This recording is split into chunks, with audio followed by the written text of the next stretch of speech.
Salut, c'est Greg, bienvenue dans cette nouvelle vidéo. Ce matin je me suis dit que ça faisait longtemps que je vous ai pas parlé d'organisation sur la chaîne et du coup je me suis dit que j'allais vous tourner une petite vidéo sur mon organisation parce que mon système d'organisation a un petit peu évolué depuis la dernière vidéo sur mon organisation, parce que maintenant j'ai mon stage de Master 2 à gérer et j'ai ma chaîne YouTube aussi toujours à faire progresser de mon côté et mes entraînements de sport. Et du coup j'ai un système d'organisation qui a évolué sur 2 points. Je vais vous montrer ça tout à l'heure et je vous propose qu'on commence par jeter un œil à mon nouveau système d'organisation.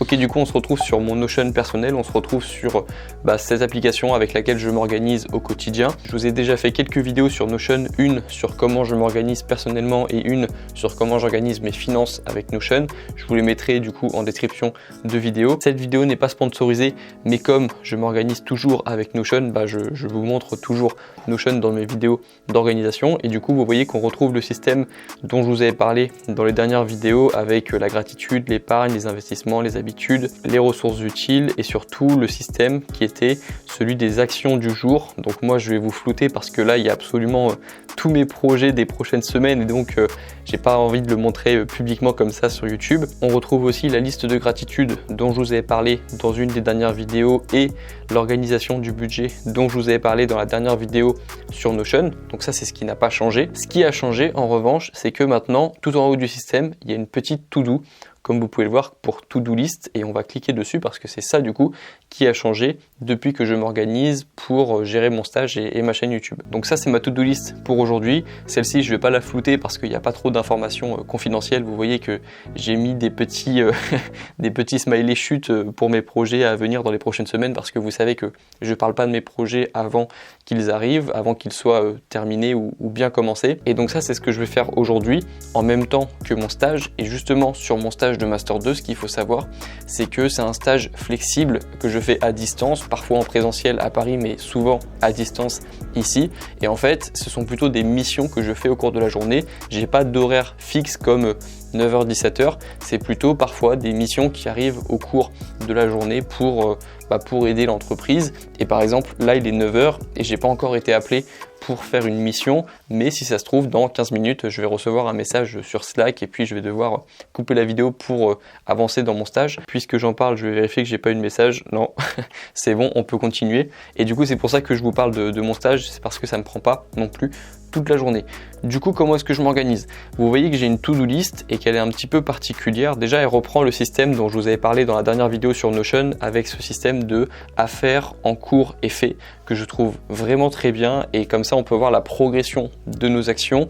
Et donc, par exemple, lorsque j'aurai tourné cette vidéo sur ma méthode d'organisation, je peux la mettre dans en cours et une fois qu'elle sera montée, je pourrai la mettre dans fait. Ça c'est vraiment un truc cool et il n'y a pas que Notion qui fait ça. J'avais vu dans vos commentaires qu'il y avait d'autres applications comme Trello qui permettaient de faire ça. J'avoue j'aime bien, c'est mon petit plaisir de faire passer des actions de la catégorie à faire dans la catégorie fait à la fin de la journée. Et du coup vous voyez qu'il y a encore des actions que je n'ai pas encore triées. C'est des actions que j'ai fait hier qui étaient avant dans la catégorie à faire, que j'ai dragué dans la catégorie fait, et du coup maintenant en fait je peux les supprimer parce que ce sont des actions qui ont été faites. Du coup moi ce sur quoi je vais vraiment me concentrer, ce sont les actions dans la catégorie à faire. Ce sont vraiment les actions qui m'intéressent et elles sont pas organisées n'importe comment. C'est-à-dire que plus une action va m'opposer de la résistance, plus une action va me demander de sortir de ma zone de confort ou va me demander de l'énergie, plus j'ai intérêt à faire cette action tôt dans la journée. Et donc c'est pour ça que je mets toujours en premier l'action qui me demande le plus de résistance au démarrage, parce qu'une fois que j'ai fait cette action, déjà les autres actions me paraissent plus simples à faire. Et puis surtout, et ça c'est la deuxième règle, lorsque je fais une to-do list, il faut toujours qu'il y ait une action qui se distingue des autres. Il faut toujours que j'ai une action phare dans la journée, un fil rouge, tu appelles ça comme tu veux, mais il faut une action qui soit plus difficile que toutes les autres et qui soit plus importante que toutes les autres. Moi, en l'occurrence, aujourd'hui, c'est celle de tourner cette vidéo, ma méthode d'organisation. Donc la première règle de mon organisation, c'est de toujours commencer par le plus dur, parce qu'on a souvent plus de volonté le matin, et moi j'aime bien dire que la volonté diminue avec la luminosité, parce que le soir on a souvent moins de volonté. Si tu veux mettre plus de chance de ton côté, commence toujours par l'action la plus difficile de la journée. Là je te dis ça comme ça, mais je sais que c'est pas simple de faire tous les jours ce qu'on a besoin de faire. La preuve en est que normalement cette vidéo je devais la tourner hier et c'était déjà mon action phare hier et j'ai pas réussi à la faire et je me suis senti mal après dans la journée parce que en général lorsque j'arrive pas à faire ce que j'ai envie de faire et je ressens un petit truc, il y a un petit truc qui me manque en fait à la fin de la journée et du coup aujourd'hui je me suis pas laissé le choix et j'ai recommencé cet objectif. Du coup j'ai remis cette action du jour en priorité dans la journée et j'ai commencé le plus tôt possible dans la journée et du coup aujourd'hui ça a l'air de se passer mieux qu'hier, donc tant mieux, mais je sais que c'est pas toujours facile tous les jours de faire ce qu'on a besoin de faire et il y a des jours où on n'y arrivera pas. Ok, donc ça c'est important de le préciser et donc c'est ma deuxième règle, celle d'avoir une action phare de la journée et si j'arrive à faire cette action, je peux dormir tranquille.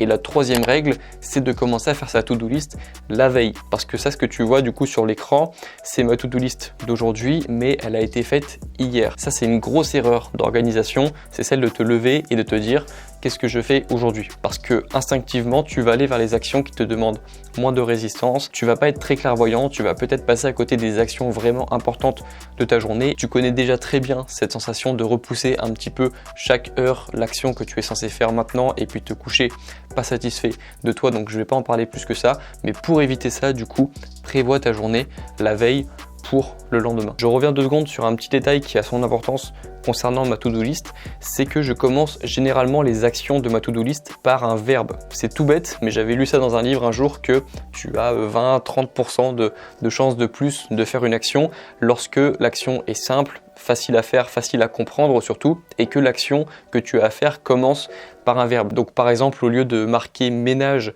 sur ta to-do list, tu mets faire le ménage ou passer l'aspirateur ou faire la vaisselle, et c'est pour ça que moi, je mets pas tournage vidéo machin, je mets tourner vidéo, ou alors je mets monter vidéo, ou alors je mets écrire article, ou alors je mets réviser telle chose. C'est tout bête, mais ça a son importance quand même. Tu remarqueras aussi qu'il n'y a pas plus de 10 actions sur ma to-do list, parce que ça c'est un piège selon moi des to-do list classiques, c'est que ça finit par une liste de tâches énorme qu'on ne pourra jamais finir à la fin de la journée. Moins il y a d'actions à faire, mieux c'est, parce que ça veut dire que j'ai bien réussi à identifier les actions clés de ma journée. Et donc voilà, en fait c'est ça mon organisation, c'est vraiment pas compliqué. Pour moi l'organisation ça devrait être simple, ça devrait être très simplifié aussi parce que c'est vraiment pas quelque chose qui devrait te prendre trop de temps et c'est un piège. Souvent même l'organisation, j'en avais déjà parlé, mais selon moi on devrait passer beaucoup plus de temps à faire plutôt qu'à organiser ce qu'on doit faire et c'est un vrai piège pour moi l'organisation et ça doit rester extrêmement simple. Et donc moi avec mon niveau de responsabilité actuel dans ma vie,